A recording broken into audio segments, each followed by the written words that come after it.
¿Cómo se le complicó el partido a Holanda? Dios santo. Posiblemente en el partido más parejo hasta ahora de esta Euro, tuvimos un enfrentamiento entre dos selecciones que se podría decir que tienen aspiraciones bastante altas. Más que nada el equipo de Koeman, que lo sufrió. Tuvo que hacer cambios, tuvo que pelearlo, tuvo que enfrentarse contra un arquero que tapó muchísimas pelotas, pero finalmente con Weghorst, un jugador que toca pocas pelotas, pero que lo que toca lo convierte en goles, terminó consiguiendo una muy importante victoria. Yo creo que en el lado polaco no debería haber tanta decepción, pero el tema es que el grupo es tan difícil y quedando todavía Francia y Austria, que son ambas muy jodidas, yo creo que cada derrota de Polonia va a ser en sí misma casi una eliminación. Pero en este caso yo me sorprendí. Sí, Lewandowski arrancaron ganando y por momentos dominaron el partido, o al menos tuvieron bajo control a un rival que movía bien la pelota, que tenía individualidades muy vertiginosas y con su arquero, con sus centrales, con una estrategia quizás que no tenía tanto que ver con lo colectivo, sino más bien con una acumulación de gente y el aprovechamiento de, bueno, los defensores altos, fuertes y también una voluntad de todo el equipo para defender, terminaron haciendo un partido bastante competitivo, pero no alcanzó. Al final terminaron perdiendo de todas maneras y por esa razón analizamos Polonia 1, Holanda 2.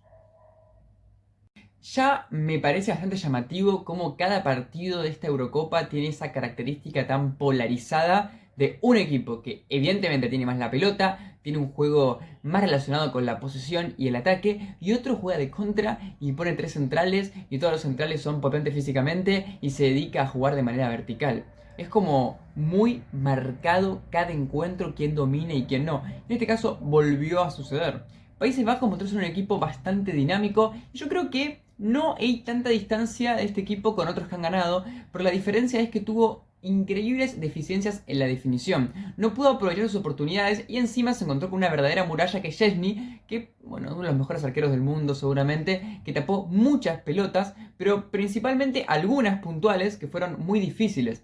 Digamos, vos haces todo un esfuerzo colectivo, individual, físico para ejecutar buenas jugadas y cuando de repente te termina apareciendo Bernarek, que sacó un montón de pelotas, también Salomon, que tuvo un partido increíble en el anticipe y también despejando muchos centros, y también Gewer, que quizás defensivamente fue el más flojo, pero también tuvo sus apariciones, tapándote todo, anticipándote, y cuando logras superar, que vos decís, bueno, ya está, logré pasar lo más difícil, aparece Chesney y realmente es agotador y poco a poco un equipo que estaba siendo bastante superior fue cansándose y también a nivel confianza bajando. Y eso haciendo que Polonia vaya subiendo en el partido.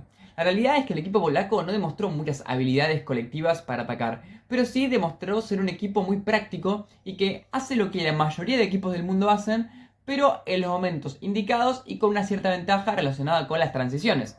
Por ejemplo, llevar la pelota hasta el lateral o el carrilero o el extremo y de ahí en más que este haga uno contra uno, tire centros y demás, lo hizo Holanda también y lo hicieron casi todas las selecciones en esta Eurocopa. Pero Polonia lo hizo con una pequeña diferencia, al menos en este caso, que por ejemplo aportaba una pared entre el mediocampista que estaba por derecha y el carrilero, dándole un poco de agilidad. También tenía la característica de que al estar un Holanda adelantado y sin laterales puros, aprovechó y explotó, por ejemplo, a Frankowski y a Zalewski en ambos lados.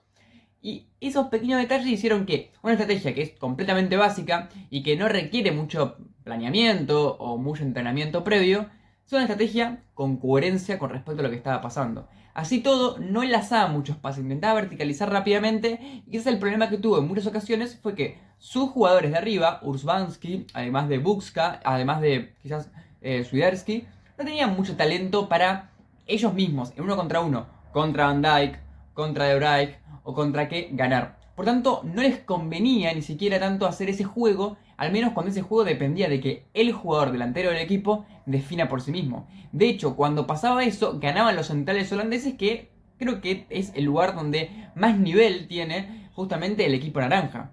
Ahora, es muy curioso cómo Polonia consigue capitalizar una jugada completamente random en mitad de cancha y marcar 1-0. Una falta en campo propio casi, digamos, apenitas pasando la mitad de cancha, termina en un córner, que en realidad es un córner random total, porque es un centro pasadísimo que Salomon logra cabecear y al final se va al córner. Y después en ese córner aparece la buena pegada de Zielinski, que hasta ese punto en el partido no había tenido relevancia, y un cazazo de Bukska, reemplazante de Lewandowski, que anticipa en el primer palo perfecto.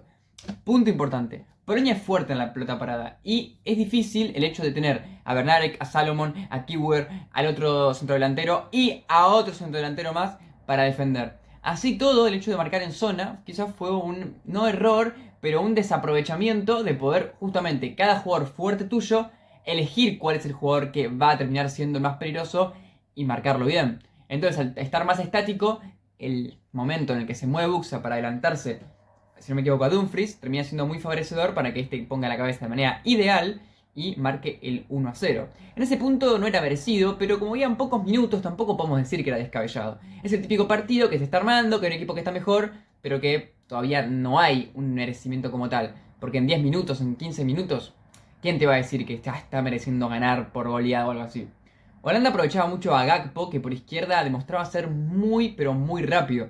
Y la verdad es que teniendo en cuenta que juega con carrilero, en este caso era Frankowski por el lado de Gakpo, por lo general o tenía a Frankowski, que no es un especialista en defensa, cosa que ya hacía que Gakpo lo pase con mucha facilidad, o tenía a Bernarek, que es un central muy grandote, no tan rápido, y por tanto a cualquiera que esté ahí lo lograba superar. La realidad es que Gakpo se vio un poco egoísta quizás, o quizás tuvo malas decisiones, o también tuvo malas ejecuciones. Por ejemplo, muchas veces se enganchaba y le pegaba y quizás eran remates muy marcados o que no terminaban siendo al arco. Otras veces intentaba desbordar y estaba bien, pero los centros quizás siempre eran bloqueados porque no terminaba de concretar una ventaja real en 1 contra 1. Y otras como que no terminaba haciendo nada, la perdía y no tuvo tanta colectividad. También hay que darle la derecha en el hecho de que tampoco había tantos jugadores como para pasársela por esa zona. Que a veces podía estar Snyder, pero no tenía tanta cualidad de volcarse por izquierda, entonces estaba más por el medio, era más difícil hacer el pase. Reiners, perdón. En este caso yo creo que fue la más letal del equipo, pero al mismo tiempo la más individual, haciendo que se le complique mucho más tener relevancia en la mayoría de ocasiones cuando por ahí estaba bien parado. Así todo fue un arma muy importante y para mí jugó bien. El que quizás aportaba más a la creatividad del equipo justamente, el apellido se le complica mucho, Reiner junto con Depay. Ambos más por el medio tenían la capacidad de volcarse para atrás y hacer que el equipo juegue. Depay mucho tiempo jugó de pivot, hizo controles de primera para poder de ahí en más que la jugada se acelere, momentos en los que se volcaba por banda, tuvo un montón de remates al arco, varias veces fue asistido por Xavi Simons, pero no podía pegarle del todo certero. La definición de Depay creo que fue una de las principales razones por las que Holanda no se puso en ventaja antes. Realmente tuvo un partido interesantísimo, fue desequilibrante, tuvo todo lo que tenía que hacer en cuanto a los conceptos del juego, los hizo. Pero después, como tenía que definir, no lo hacía, y teniendo en cuenta de que no jugó con un punta, en ese tramo del partido lo perjudicó. La efectividad era clave. Y después, alguna otra vez, atajó Szczęsny. Aunque creo que a él no le atajó nunca una pelota.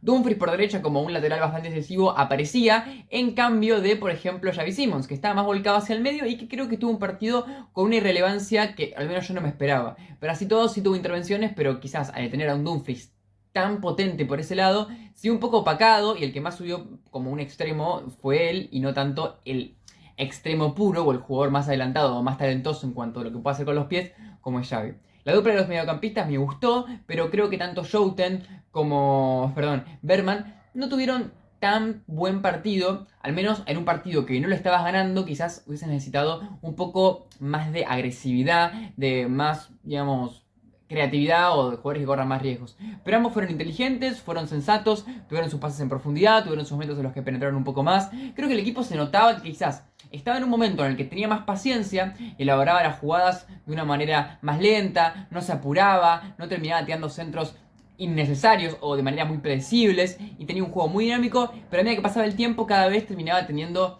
ese apuro, obviamente de la derrota, del poco margen de una Eurocopa, que terminaba haciendo de que tengan más imprecisiones. Y encima que tenías una defensa rival que estaba compuesta por muchos jugadores que estaban defendiendo bastante bien, tenías esa desventaja psicológica de ya estar perdiendo y no le vino nada bien. Ahora, no hay que decir que Polonia defendió bien porque defendieron bien sus centrales. Yo considero que es más un tema individual, porque lo que pasa con Polonia es que se confió mucho en que sus centrales, o los jugadores en los que podía tener ahí en la parte de atrás, intervengan en los 1 contra 1, bloqueen los tiros, despejen los centros y demás. El problema es de que todo lo demás que conforma una defensa, o sea, el mediocampo parándose bien, la marca, no parecía. Realmente era como un juego muy estático, pero que estaba funcionando desde el punto de vista de que cuando la pelota llegaba a la zona de remate, ahí sí estaban. Pero es como un riesgo muy gigante, ya que bueno, fíjense, en un 1-1, mala salida de Szczęsny, anticipa que, importantísimo, porque tengamos en cuenta que está ubicado bastante atrás en la cancha, Fue muy buena la visión de juego que tuvo, se adelantó, la tocó y ahí finalmente aparece Gakpo para rematar. Pero claro, ¿por qué digo esto de que justamente en esta jugada se refleja lo que acabo de decir? Porque la pelota se desvía y yo considero que seguramente si no se hubiese desviado no hubiese sido gol. Pero en parte el hecho de que un gol te metan de esa forma con un defensor que intenta despejarla y te desvía y entra es el síntoma de estar esperando siempre a que tu defensor se le bloquee el tiro en vez de intentar ser un poco más agresivo. Es una estrategia que si el rival tiene pocas oportunidades puede ser que te sirva. Ahora, si el rival no para de ir y llega un punto en el que capaz que alguna termina jugándote en contra, incluso que vos tengas una defensa tan atrasada y que dependa tanto de los bloqueos o de las instancias finales de cada situación. A partir de ese punto hubo un tramo en el que Holanda volvió a cobrar un poco de confianza, pero la realidad es que por lo general la sensación era los jugadores polacos en los últimos metros aparecían. Hasta hay una jugada en la que Zielinski se barre en la propia área, cerca del área chica. También tuvimos a Romanchuk, que es el ucraniano, que también tuvo algunas intervenciones defensivas interesantes, siempre en la boca del área. Y por lo general todos. Después, Zalewski y Frankowski, los mejores por banda, para mí los mejores del partido, o al menos como en cuanto a una posición los que Polonia lograba explotar mucho más, intentaban combinarse con Paredes con los jugadores más ofensivos, ya sea Urbanski, ya sea Swiderski. Así era el partido y no había muchas más variantes, pero lo raro fue cuando arrancó el segundo tiempo, que el segundo tiempo tuvo una característica muy, digamos, atípica, que fue que Polonia, de un momento para otro, con alguna ocasión de gol creada, de este estilo que estamos hablando, empezó a dominar el juego. Ahí fue cuando Zielinski se hizo más dueño del partido que nunca, teniendo cambios de frente, haciendo jugar al equipo, logrando distribuir de buena manera. Entraron varios jugadores y que para mí, entre ellos Bober, tuvo un partido bastante interesante, tuvo remates de fuera del área, tuvo cambios de frente, también Skimanski, y de esta forma Polonia tuvo unos 10 minutos, 5 minutos, que no fue mucho tiempo, pero realmente fue muy notorio, que estaba llenando el área de pelotas de centros de todo tipo. Tuvo varias veces Verbruggen, el arquero del Brighton, tapando remates que no te digo que eran tan buenas atajadas como las de Chesney, pero sí eran tapadas que eran necesarias y que dio buenos rebotes. O sea, no fue un arquero irrelevante para el partido.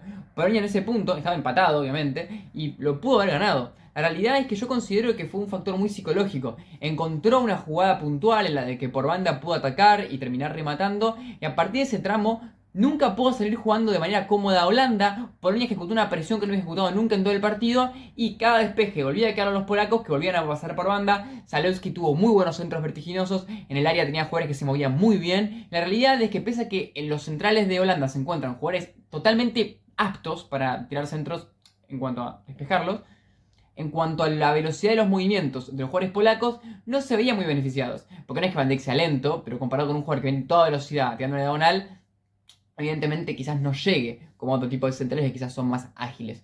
Así todo, ese fue un tramo corto y después Países Bajos le pasó lo que le pasa a muchos equipos cuando, bueno, tienen la pelota, intentan moverla para todos lados, pero no se le da. Creo que el ingreso de Malen en el segundo tiempo fue bastante importante porque estaba haciendo algo que no hacía casi nadie en ese punto. El primer tiempo lo hacía Gakpo, pero en el segundo tiempo no, que fue regatear. Se empezó a meter por la banda derecha, dentro del área, y generó unas ocasiones con Paredes con Depay, a un remate de Dumfries. Pero la realidad es que generó ocasiones. Yo pienso que el partido es un poco engañoso porque tranquilamente nos podemos caer con la imagen de, bueno, Países Bajos simplemente tuvo la pelota pero no supo qué hacer o no tuvo la capacidad de romper el partido. Yo creo que es un poco injusto. Pienso que la principal falencia fue la definición.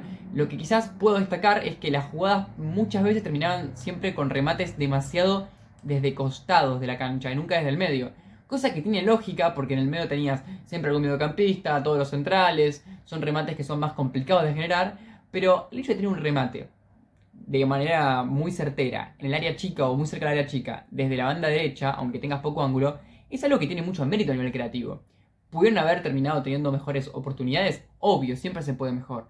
Hubo muchas selecciones que también jugaron esta Eurocopa y que, bueno, dejaron quizás una vara un poco alta en cuanto a los equipos que están siendo como candidatos, pero yo considero que Países Bajos tuvo un rival más difícil que muchos equipos, inclusive tuvo un rival más difícil y que tuvo un partido que lo jugaron bastante bien. Creo que los polacos tuvieron mucho esfuerzo casi todo el encuentro y se notó de lejos. Así todo, Holanda pudo sobrepasar un equipo muy duro y crearle un montón de ocasiones de gol. ¿Cómo se las creaba? Por un lado, combinaciones con los jugadores de banda. Por otro lado, muchos movimientos de Depay y el número 14, Reinders. Y después, los dos mediocampistas fueron precisos y distribuyeron la pelota de manera muy digamos, lee criteriosamente, además de penetrando de vez en cuando, además de los pases largos de Van Dijk. O sea, fíjense la variedad de recursos que tenía el equipo, la colectividad que pudo generar, los pases rápidos, desmarques, pases en profundidad, a desmarques en ruptura. O sea, hizo de todo Países Bajos para ganarlo. Pero en cierto punto entiendo que la imagen quede un poco más manchada, más allá de la victoria, que otros equipos, por el simple hecho de que psicológicamente da la sensación de que estaban un poco agotados, de que ya estaban como frustrados en no poder conseguir la victoria. Incluso tuvieron momentos en los que lo pudieron haber perdido por alguna contra o en ese tramo de Polonia. Más el hecho de que arrancaron perdiendo. Entonces son muchas cosas que se suman y que terminan opacando un partido que para mí, teniendo en cuenta lo difícil que fue el rival, fue muy bueno. Generaron muchas ocasiones de gol. Incluso si lo comparamos con Italia, que ganó mucho más tranquilo, allá que la última sufre un poco, tuvo un partido mucho más parejo. Nunca dejó de atacar. Tiene sentido también porque nunca fue ganando hasta lo último, pero el punto es que tuvo una consistencia de muchísimos minutos dominando la pelota sin tener tantas contras en contra, para la redundancia, y teniendo ocasiones en las que Chesney aparecía y en las que los centrales se volvieron figuras. Sintetizando, si los centrales de tu rival fueron figuras y tu arquero también, algo bien hiciste. Ahora, yo considero que de todas formas hay ciertas falencias, como ya digo, pero quizás son cosas más puntillosas. Tanto en defensa, que tiene mucho que ver con quizás a veces el posicionamiento de tus jugadores, las pelotas paradas y cómo te ordenás para ubicarte en el lugar correcto en base al jugador que querés marcar. O sea, cuestiones que en este partido le afectaron. También hay que pensar que cuando vos tenés un equipo rival que se basa mucho en tirar centros, es muy complicado frenar un centro. Porque a la larga, ¿cómo así para frenar un pase hacia el lateral? Al lateral me refiero a un pase de el central al lateral. Realmente anticipar ese pase o bloquearlo es un suicidio, porque al final va a terminar intentando anticipar un pase que posiblemente no termine en nada, y si te llega a salir mal, quedas mal parado totalmente. Entonces, por lo general, es mejor esperar a ver qué hace el central al lateral, y ahí en más ver qué haces una vez que la tiene el jugador que posiblemente sea más peligroso. Pero si cada vez que se la pasa al lateral, el lateral tiene un centro al área venenosísimo, es como que es un modelo de juego que no te permite tener muchas variantes. Lo que puedes hacer es incomodarlo lo más que puedas, cosa que Holanda quizás no lo tapó tanto, y después en el área tener el mejor jugador aéreo posible, que por momentos ganó, pero quizás también el hecho de que le haya metido un gol por ese método y que haya tenido otras oportunidades en las que sufrió, lo hacen quedar un poco expuesto. Pero yo considero que es el típico encuentro en el que por lo aislado de un equipo, el otro pierde un poco su mérito en cuanto a lo que hizo de manera constante. Pero bueno, son cosas que pasan. Al final el fútbol es así y la estrategia de Polonia consiste en eso. Ser un poco más irregular en la capacidad de generar ocasiones de gol, pero que otras ocasiones de gol sean más difíciles de frenar. Y así fue. Y fue un equipo competitivo. Pero como dije en un principio, y nos metemos en la parte final del video analizando la tabla de posiciones, ¿qué hace Polonia ahora? Se podría pensar que Países Bajos era uno de los más difíciles, pero no es el más difícil. Así que ya ahora le queda el más complicado, que uno podría pensar que no lo va a perdonar. Y Austria, que hay que ver si le puede ganar también. Austria es complicadísimo y bueno, de última, si le ganaras, hay que ver si alcanza con 3 puntitos. O sea que ya a partir de ahora Polonia entra en el terreno de la especulación o del milagro. Igual yo recuerdo en el Mundial 2022 como contra Francia hicieron un partido muy digno y que inclusive pudieron haber merecido el empate. Países Bajos, perfecto, una victoria clave y que por cómo jugó Polonia, ahora viendo un poco de otro lado, bueno, ya tenemos una victoria que se afianza con jugadores que no eran titulares. Logra sobreponerse en un momento incómodo. Logra tener jugadores desde el banco que se potencien, y eso es importantísimo. Tanto Malen como Weghorst ayuda a la imagen del técnico, ayuda a la imagen de ellos. Weghorst, perfecto lo que hizo. Y por otro lado, bueno, ahora Francia tiene que jugar contra Austria. Yo supongo que le va a ganar, porque es Francia, pero viste cómo es todo. Capaz que no termina haciéndolo y tenés una ventaja que quedas primero después de la fecha 1. Pero inclusive si le gana a Austria, veremos cómo juegan. Después Francia se la va a tener que ver con Polonia también. Y por cómo jugó, es una selección complicada. Así que puede ser que termine teniendo una victoria que le permite una ventaja al final de la tercera fecha, cuando tenga que enfrentarse contra el rival directo por el primer lugar. Ahora, si llegaste hasta acá, bueno, por un lado te agradecería que te suscribas al canal, ya que estamos tratando de llegar a los 500 suscriptores para poder tener las membresías y posteriormente a los 1000 para tener el partner. Mi sueño podría ser vivir de esto y bueno, nada, estoy tratando de cumplirlo, así que te agradezco mucho. Por otro lado, igual ya te agradezco de haberte quedado hasta el final, porque sé que son videos que quizás son atípicos y que el contenido largo no es tan rentable hoy en día. Un comentario, un like también me hace muy feliz. Más que nada si el comentario es debatiendo algo de fútbol, opinando en contra o a favor de lo que yo acabo de decir, siempre que sea, bueno, hablando un poco de este deporte. Por otro lado, quiero decir que los partidos de 10 de la mañana me parecen totalmente imposibles de analizar. Trato de hacer lo mejor que puedo, pero encima con los nombres que tienen estos jugadores, que yo no soy asiduo a ver el fútbol europeo y no los conozco tanto, más el hecho de que estoy muchas veces recién levantado hace que tenga muchísima dificultad. Así todo trato de sacarle todo el jugo posible al partido. Pero bueno, no, créanme que para mí no es nada fácil. Sí, ahora sí, sin más preámbulos, nos vemos en el próximo video, que vamos a analizar Eslovenia y Dinamarca, que parecería ser un partido medio de los que no se miran tanto, pero yo tengo mucho interés.